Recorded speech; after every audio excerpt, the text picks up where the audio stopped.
তোমার কাজল চোখে যে গভীর ছায়া কেঁপে ওঠে, ও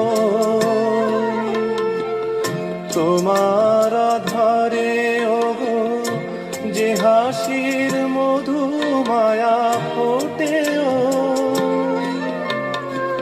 তারাই অভিমান বোঝে না আমার, বলে তুমি তো আমায় ভালোবেসেছ, শুধু আমার গোপন ব্যথা কেঁদে কেঁদে কয় কেন আরো ভালোবেসে যেতে পারে না হৃদয়। আমি এত যে তোমায় ভালোবেসেছি।